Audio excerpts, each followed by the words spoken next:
Hello student, स्वागत है आपका एक और नए वीडियो में। आज हम विल्फ्रेड ओवन की फेमस पोएम इनसेंसिबिलिटी की समरी को अच्छी तरीके से समझ रहे हैं। इस पोएम में विल्फ्रेड ओवन ने हमें उन सोल्जर्स के बारे में बताया है जो बैटलफील्ड में लड़ते हुए शहीद हो जाते हैं और कैसे वो अपनी सिचुएशन के प्रति एकदम इनसेंसिटिविटी दिखाते हैं, यानी वो ज़रा भी कुछ भी महसूस नहीं करना चाहते हैं अपने पांचों सेंसेस के ज़रिए। वो ना ही अपने दिल में कोई कंपैशन रखते हैं, ना ही किसी भी तरह का दर्द महसूस करते हैं, यानी वो एकदम इनसेंसिटिव हो गए हैं। इसके बारे में विल्फ्रेड ओवन ने हमें इस पोएम के जरिए बताया है। तो चलिए अब हम लोग इस पोएम के इंट्रोडक्शन को देखते हैं और उसके बाद फिर समरी को स्टार्ट करते हैं। रिटन अराउंड अप्रैल 1918, यानी इस पोएम को 1918 के लगभग लिखा गया था।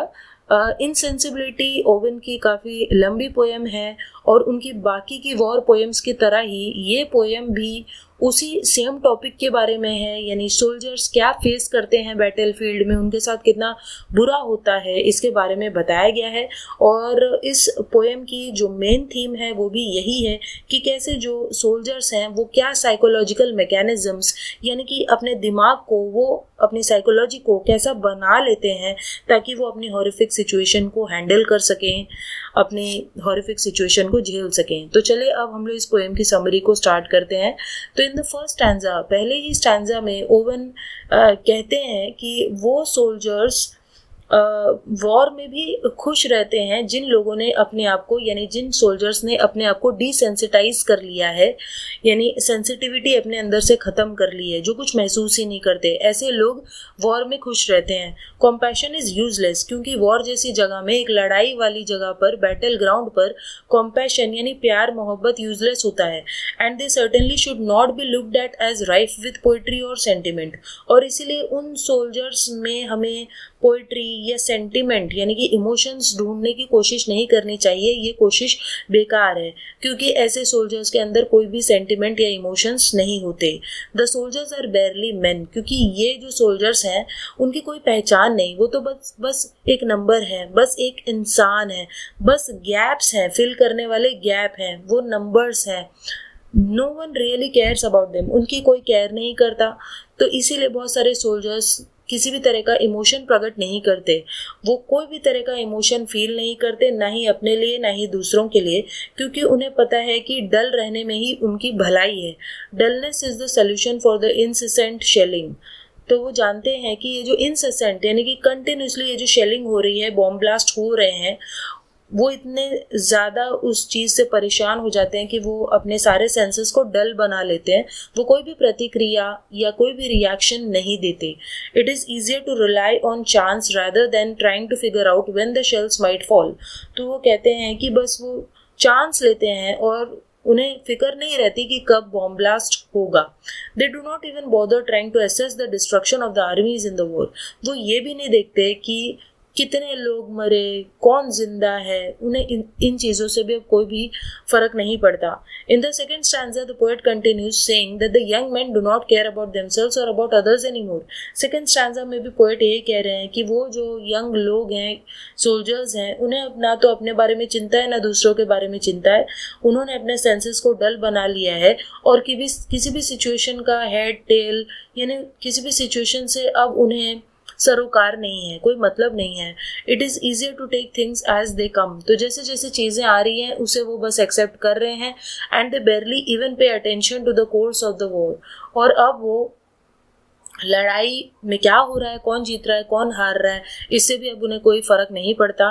Those who no longer have an imagination are also happier. ऐसे लोग जो कुछ इमेजिन भी नहीं करते, वो लोग भी वॉर में खुश रहते हैं, लड़ाई में खुश रहते हैं, क्योंकि उन्हें इमेजिन नहीं करना पड़ता कि उनके बीवी बच्चे क्या कर रहे होंगे, उनका घर कैसे चल रहा होगा, क्योंकि इमेजिनेशन भी उनके लिए एक वेट साबित होता है, एक बोझ साबित होता है, एक ऐसा वेट जो बहुत हैवी है उनके लिए।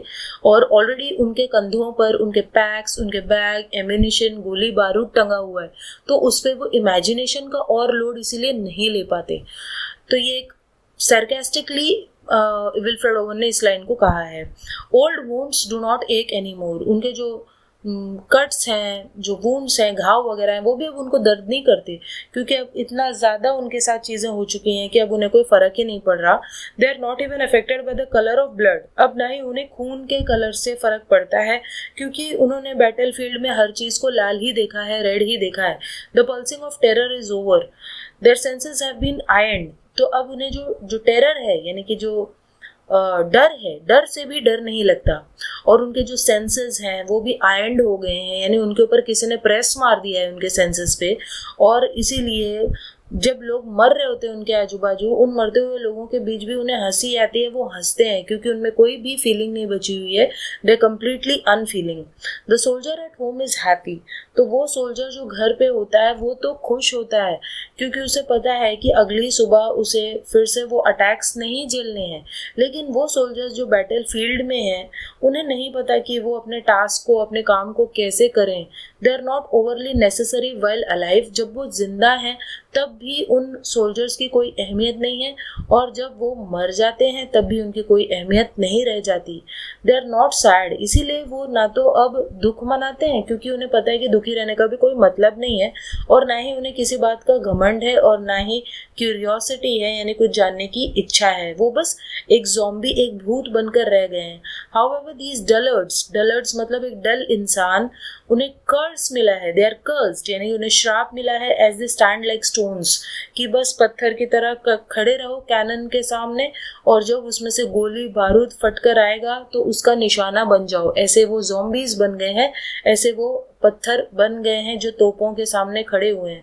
दे आर रेचेड एंड बेस, वो एकदम रेचेड हो चुके हैं, और उनके पास अब बस यही एक चॉइस बची है कि वो हर तरीके की फीलिंग के प्रति अपने आप को डिसेंसिटाइज कर लें, इम्यून कर लें, और किसी भी तरह की फीलिंग को महसूस ही ना करें।